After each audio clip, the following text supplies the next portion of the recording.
अपनी looks maxing journey start करी थी 11th क्लास में, क्योंकि मेरी 11th क्लास में भाई 2 चैड बनते थे, एकदम मतलब ट्रू चैड होते हैं ना वैसे तरह के बनते थे, और उनको सारी भर भर के फीमेल अटेंशन मिलती थी भाई। सच बता रहा हूँ मैं। एक बार मैं अपने चैड दोस्त के साथ जा रहा था कैंटीन तक, एक लड़की आई और उससे पूछती है यार तुम कितने क्यूट हो, और उससे पूछती है क्या तुम मुझे अपना नंबर दोगे। तुम्हें विश्वास नहीं होगा भाई, तुम्हें लग रहा होगा कि मैं कुछ फेक या झूठी कहानी बता रहा हूँ, पर ये भाई सच है, मैंने अपनी आंखों के सामने देखा है। और उस समय इतनी जलन होती ना अंदर से कि यार ये लोग कैसे, मतलब इनको सारी फीमेल अटेंशन मिलती है, और हम चाहे कितना भी, मैं चाहे कितना भी कर लूँ या तू भी कर रहा होगा मेरी तरीके से, हम लोग कितना भी कर लें यार, हम लोग को फीमेल अटेंशन मिल ही नहीं रही अनलेस कि हम लोग एक थ्रेशोल्ड अमाउंट तक पहुँचे, और जो कि सबके केस में पॉसिबल नहीं है। ठीक है, वो थ्रेशोल्ड अमाउंट क्रॉस करना, तो वहाँ तक पहुँचने के लिए आपको अपनी सोशल स्किल्स पे भी वर्क करना पड़ेगा। ठीक है, लेकिन भाई उन लोग को जब मैंने देखा तो मेरे को भी इंस्पिरेशन आई, मेरे को भी लगा भाई कि हाँ मैं भी अपने आप को चेंज करूँ। उस समय मैं बहुत ही ज़्यादा पतला था, 55 किलो के आसपास था अराउंड। अभी मैं 62 पे हूँ, पहले 72 का था। बल्क किया अच्छे से क्योंकि बहुत ही ज़्यादा पतला था, स्किनी फैट वाला केस नहीं था मेरे में, एकदम जो कुपोषित वाली नहीं पतले होते हैं कुछ लोग, वैसा पतला था मैं 55 किलो का। ठीक है, और उस समय मुझे समझ नहीं आ रहा था भाई कि ये लोग का वेट मुझसे ज़्यादा भी है, इन लोग के भाई मसल भी ज़्यादा है, मुझसे फैट क्यों नहीं ज़्यादा है, और मैं जबकि बल्क करता हूँ, क्योंकि उससे पहले मैं एक बार बल्क कर चुका था, लेकिन उस समय मेरे को नॉलेज नहीं थी कि प्रोटीन ज़्यादा लेना होता है, तो मैं सारा का सारा जितना भी बल्क कर रहा था वो फैट से और कार्बोहाइड्रेट से कर रहा था, मतलब रोटी ज़्यादा खा ली भाई, कोई बचकानी हरकतें करता था। तो उसकी वजह से पहले थोड़ा सा ना लव हैंडल पे मेरे यहाँ पे फैट और बढ़ गया था, वेस्ट कह रहा हूँ। तो उस वजह से मैं ये सोचता था कि भाई जब भी बल्क करते हैं तो उससे मसल नहीं बढ़ती है ज़्यादा, फैट बढ़ जाता है, ये मुझे लगता था। तो क्या बताऊँ यार, दिमाग नहीं था क्योंकि नॉलेज नहीं थी। इसीलिए मैं कहता हूँ हमेशा हर वीडियो में नॉलेज इज़ वेरी इंपॉर्टेंट, क्योंकि अगर नॉलेज होगी ना तो आप अपने आप को इम्प्रूव कर ही लोगे राइट डायरेक्शन में, क्योंकि अगर भाई नॉलेज नहीं है तो कुछ नहीं है। यही चीज़ मैं बता रहा था। फिर उस समय मैंने स्टार्ट किया अपना वर्कआउट करना। उस समय मैं थोड़ा सा पंजा अंजा लड़ाता था भाई, तो उसी से मेरे को लगा ठीक है पंजा लड़ाने के लिए हाथ स्ट्रॉन्ग करना पड़ता है, तो वहीं से थोड़ा सा वर्कआउट करना मेरा स्टार्ट हुआ। और धीरे धीरे धीरे धीरे 1 साल मेरा गुजरा, और थोड़ा सा मैं नॉलेज भी साथ साथ लेता गया कि अच्छा, मेरी क्लास में एक बंदा था, वो चैड नहीं था लेकिन वो जिम जाता था 11th क्लास में, क्योंकि वो बहुत ही मोटा था। तो उसने मेरे को बताया कि भाई प्रोटीन ज़्यादा लेना पड़ेगा तुमको। तो मैंने स्टार्ट कर दिया था थोड़ा थोड़ा पनीर खाना, थोड़ा थोड़ा अंडा खाना, थोड़ा थोड़ा ये वो करके 1 साल जब मेरा क्रॉस हुआ तो अराउंड मेरा 55 से 59 या 60 के आसपास वेट आ गया था अच्छा खासा। और भाई जो मसल थी मेरी वो भी थोड़ी बहुत बन गई थी, मतलब इतनी भी नहीं कह सकते हो कि बहुत ज़्यादा बन गई थी, और मतलब एकदम जरा सी मसल बन गई थी 1 साल के अंदर अंदर। अब भाई और उस समय मैंने अपना न्यूबी जो फेस था वो वेस्ट कर दिया। अगर उस समय मेरे को पता होता कि अच्छे से बल्क करना चाहिए और प्रोटीन बहुत ही ज़्यादा हमको हाई रखना चाहिए तो वो और ज़्यादा शायद अच्छा होता, अभी मेरे पास और अच्छी मसल होती और बॉडी होती भाई। लेकिन छोड़ो, कोई बात नहीं।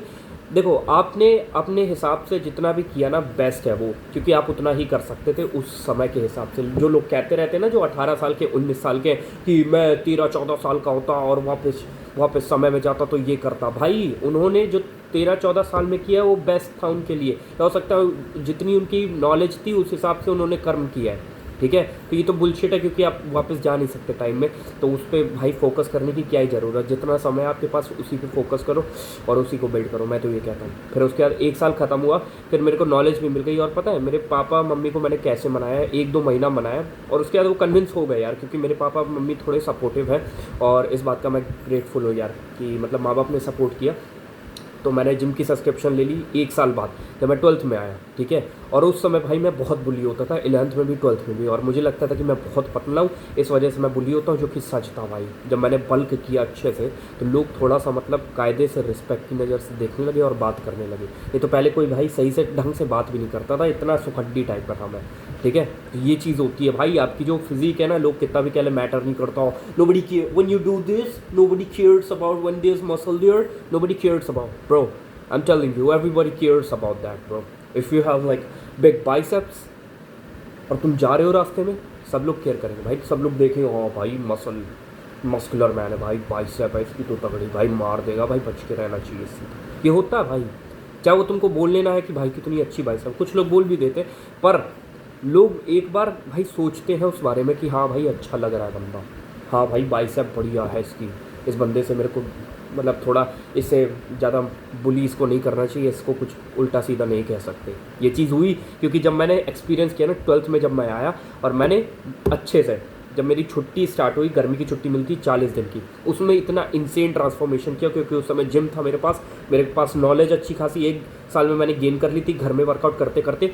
और प्रोटीन भी अच्छा खासा मेरे को समझ में आ गया था कि लेना है, तो मैंने प्रोटीन इंटेक भी अपना बढ़ा दिया था। 40 से 50 दिन के अंदर मैंने इंसेन ट्रांसफॉर्मेशन किया। 4 से 5 किलो मैंने मतलब 40 दिन में बढ़ा लिया था अपना। और अगर तुम भाई मेरी फ़ोटो देखते ना, कोई भी बंदा जो कि मेरे को छुट्टी से पहले जानता था और छुट्टी के बाद जैसा उसने मेरे को देखा तो बोला भाई, हमेशा हर बंदे ने मेरे को बोला भाई इतना चेंज कैसे किया, इतना ट्रांसफॉर्म कैसे किया।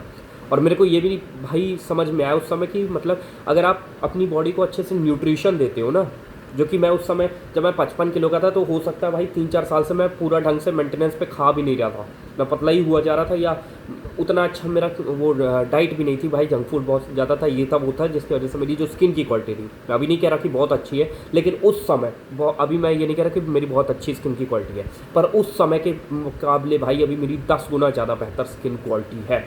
और जब मैंने बल्क किया, अच्छे से अपने को राइट फूड दिया और जंक फूड सारा कट किया और अच्छे से हाइड्रेशन करने लगा और जिम जाने लगा, भाई क्या स्किन की क्वालिटी हो गई थी, मतलब एकदम स्मूथ बटर टाइप। और लोगों ने पूछा भाई कैसे इतना तगड़ा ग्लो अप कैसे किया, तेरी स्किन की क्वालिटी कैसे बेहतर हुई। तो मेरे को उस समय एक और चीज़ ये पता चली कि सबसे बिगेस्ट रिटर्न ऑन इन्वेस्टमेंट पता है किससे मिलता है, आपकी स्किन क्वालिटी को इम्प्रूव करके। हर भाई कोई बोलता है भाई, और लोग देखते भी नोटिस करते हैं भाई, जितनी ज़्यादा आपकी स्किन ग्लोइंग होगी ना, वो उतनी रिच लगेगी और उतने ही ज़्यादा लोग आपको देखेंगे, बोलेंगे भाई क्या सुंदर लग रहा है। ये चीज़ होती है, चाहे आप थोड़े से आपके नैन नक्श अच्छे नहीं हो, पर अगर आपकी स्किन अच्छी है ना, तो भाई वो उसको मतलब ठीक ठाक न्यूट्रलाइज कर दे रहा। मैं ये नहीं कह रहा कि एकदम अगली हो लेकिन स्किन बहुत अच्छी है, वो नहीं कह रहा हूँ मैं, मतलब उतना चैड नहीं हो आप, चैड लाइट हो या अबव एवरेज हो, तो अगर आपकी स्किन क्वालिटी अगर बेहतर है भाई, तो वो आपको अबव एवरेज से 1-2 पॉइंट और ऐड कर देगा उसमें, तो आपके लिए प्लस पॉइंट है ये, इसमें सबसे ज़्यादा रिटर्न ऑन इन्वेस्टमेंट है ये चीज़। अब 12th क्लास जब मेरी ख़त्म हो गई भाई, तो तब तक अराउंड में 70 किलो का हो गया था, बल्क करके अच्छी खासी फिजिक बन गई थी। अब क्या हुआ भाई कि अब मैंने बल्क कर दिया बहुत ज़्यादा, 70 किलो तक आ गया हूँ, तो यहाँ से बहुत सारा अभी जितना दिख रहा है इससे इतना हो गया था फैट, मेरा गुल्लू मुल्लू सा लग रहा था। और लुक्स मैक्सिंग भी मैंने स्टार्ट कर दी थी। मेरे को समझ ही नहीं आ रहा था भाई करूँ क्या मैं लुक्स मैक्सिंग में। मैंने हेयर स्टाइल चेंज करे बहुत सारे, मुझको समझ नहीं आ रहा था भाई क्या करूँ। ठीक है, अपने क्लोथिंग चेंज करी मैंने, अपना स्टाइल चेंज किया, अपना जो पर्सनैलिटी थी वो भी मैंने सोचा कि चलो कोल्ड अप्रोच करते हैं, ये करते हैं वो करते हैं। ऑल्दो कोल्ड अप्रोच ने हेल्प करी, पर जो अट्रैक्टिवनेस के स्केल में जो फिजिकल अट्रैक्टिवनेस होती है ना, वो मेरी पहली जिस चीज़ से बड़ी वो थी भाई मसल बनाने से। और उसके बाद अब जब बल्क कर लिया था मैंने, उसके बाद अभी 2 महीने 1 महीना हुआ होगा मेरे को, 70 से मैंने अराउंड 64 या 63 पे हूँ मैं अभी। मैंने 6 किलो कट कर दिया, और कट करने के बाद मेरी मसल रह गए बॉडी पे, और सारा का सारा फैट जितना भी था, क्योंकि मैंने यहीं पे भाई पॉइंट आता है कि 2 तरह के बल्क होते हैं। ठीक है, तुमको पता होगा, एक होता है क्लीन बल्क अपना, और एक होता है अपना डर्टी बल्क। तो अगर तुम डर्टी बल्क करोगे भाई, तो फिर भूल जाओ कि तुम जब कट करोगे तो बहुत अच्छे से तुम्हारी जो फैट है वो चली जाएगी सारी, और बहुत अच्छे से मसल रहेगी। क्योंकि जो डर्टी बल्क होता है उसका जो फैट होता है वो भाई घटिया तरीके से शेप में नहीं स्टोर होता है। और मैं तुमको बता रहा हूँ, जब मैं बल्क में भी था ना, तब भी मेरे एब्स विजिबल थे। बताओ क्यों? क्योंकि मैंने करा था क्लीन बल्क, और क्लीन बल्क में भाई मसल पे ही एकदम साइज, एकदम उसी के साइज से फैट चढ़ता है, जो कि एक पॉजिटिव चीज़ है भाई। तो ये चीज़ होती है।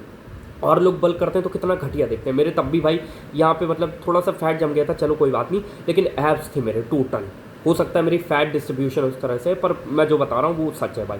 और क्लीन बल्क करोगे ना, तो उसका जो फैट है वो निकालने में भी कम समय लगता है एज़ कम्पेयर टू अगर आप डर्टी बल्क कर रहे हो और उसका फैट निकालना है आपको भाई बहुत ज़्यादा समय लगता है, जो बहुत ज़्यादा आपको कट पे जाना पड़ेगा लंबे समय के लिए। और तब तक भाई जितना ज़्यादा तुम कट करोगे उतना ज़्यादा, उतने जितने दिनों तक तुम कट करोगे उतने दिनों तक तुम्हारी मसल लॉस थोड़ी होती रहेगी। तो अगर तुम्हारी छोटी नहीं है कट की जर्नी, तो तुम्हारी मसल लॉस बहुत ज़्यादा हो जाएगी। फिर फ़ायदा ही क्या हुआ बल्क करने का? इससे अच्छा तो भाई तुम मेंटेनेंस पे ही खाते और धीरे धीरे मसल बढ़ाते। लेकिन मैंने जो काम किया वो ये था भाई कि मैंने क्लीन बल्क किया आराम से। एक बार पहले कर चुका था डर्टी बल्क 10th क्लास में। अब मैं अभी के बता रहा हूँ भाई, ठीक है। अभी क्लीन बल्क करा था, और मैंने अभी ये 1 महीने के अंदर 4 से 5 किलो घटा लिया, जो कि बड़ी बात है। और फैट सारा लॉस हुआ है, मसल नहीं लॉस हुई भाई। मसल बहुत अच्छे से अभी भी चढ़ी हुई है मेरी बॉडी में। और अभी मैं और थोड़ा प्रेफर कर रहा हूँ कि 3 से 4 किलो और कम हो जाए, ताकि यहाँ से थोड़ा सा भी फैट ये जो जमा हुआ है ना, ज़रा सा ये चला जाए और बेहतर हो जाएगा। तो भाई इससे जो मेरे को इंसेन अमाउंट वाले रिजल्ट्स मिले ना, ये 3 चीज़ों से मैं बता रहा हूँ। पहली चीज़ तुम्हारी मसल बनाने से। जितनी भी तुम, और पता है ज़्यादा फोकस करो एस्थेटिक मसल्स पे। तो मेरे को नहीं पता है अगर, तो मैं तुमको बता रहा हूँ, नेक की, ट्रैप्स की, शोल्डर्स के मिड वाली पार्ट की, तुम्हारी जो ये हो गया लैट्स हो गया अपना, और एप्स हो गए, और फोर आर्म हो गए। ये होती भाई एस्थेटिक मसल्स। अगर इसको तुम ट्रेन करते हो ना तो तुम्हारी बॉडी एक वी टेपर जो होती है ना वो बनती है। और we taper muscle, we taper body जो होती है वो हमेशा अच्छी लगती है, चाहे वो ज़्यादा मसल वाला ना हो इंसान, तब भी अगर उसकी बॉडी वी टेपर है ना तो अच्छी लगेगी as compare to that person जो कि वी टेपर नहीं है जिसकी बॉडी, पर तब भी उसकी बॉडी में बहुत सारा मसल है, तो तब भी वो अच्छा नहीं लगेगा। मतलब समझ रहे हो क्या चीज़ मैं कह रहा हूँ। इसलिए वी टेपर वाली बॉडी बहुत अच्छी है, और मैं भगवान से खुश, मतलब ग्रेटफुल हूँ भगवान को कि मैंने सही समय पे सही डिसीजन लिया और सही नॉलेज के साथ। इसलिए मैं कहता हूँ नॉलेज इज़ वेरी इंपॉर्टेंट, ठीक है। इसलिए तुमको भी नॉलेज अपनी एक्सपैंड करनी चाहिए, ठीक है। ये चीज़ करी मैंने, तो मसल बनाने से भाई बहुत ज़्यादा रिटर्न ऑन इन्वेस्टमेंट मिला मेरे को, बहुत सारा अप्रिसिएशन मिला मेरे को, बहुत सारा प्रेजर मिला, सब चीज़ मिली भाई। लोगों ने बोलना स्टार्ट कर दिया भाई क्या लग रहा है भाई, तगड़ी बॉडी बना ली। और ये जब 12th क्लास ख़त्म होने वाली थी ना, तब मेरी अच्छी खासी फिजीक थी, तो सब लोग भाई रिस्पेक्ट की नज़र से मेरे को देखने लगे थे, क्योंकि मैं ही एक था खाली, या मैं या एक और बंदा था जो कि 12th क्लास में जिम जाते थे अपनी क्लास से। तो भाई रिस्पेक्ट तो बहुत मिलती है यार, क्योंकि मैं देख रहा हूँ ना, मैं कॉलेज में जाता हूँ, मेरी उम्र के बंदे हैं, ठीक है, उनकी थोड़ी सी हाइट मुझसे ज़्यादा है, 6 फुट के हैं वो लोग, और भाई अच्छी खासी फिजीक है, और उम्र मेरी जितनी है। तब भी पता है सब लोग उनको, जो उनसे सीनियर भी है ना, सेकेंड ईयर वाले, वो भी उनको भैया बोलते हैं।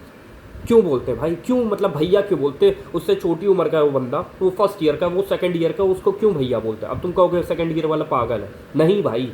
ये एक पता है अपने अंदर एक मैकेनिज़्म है कि अगर आप किसी बंदे को देखते हो जिसकी अच्छी फिजीक है, ब्रॉड शोल्डर्स है, और वो आपसे अच्छा दिख रहा है या आपसे थोड़ा मतलब स्ट्रॉन्ग है, आपको लग रहा है ऐसा, तो आपके मुंह से हमेशा अपने आप ही रिस्पेक्ट के नज़रिए से आप उसको देखते हो और रिस्पेक्ट वाले शब्द निकलते हैं। एज़ कम्पेयर टू अगर कोई टिंगा सा आदमी होगा, पतला सा, उसको भाई तुम रिस्पेक्ट नहीं करोगे। तुम कर सकते हो क्योंकि मेरे सब्सक्राइबर हो तुम, मेरे सब्सक्राइबर को मैं रिस्पेक्ट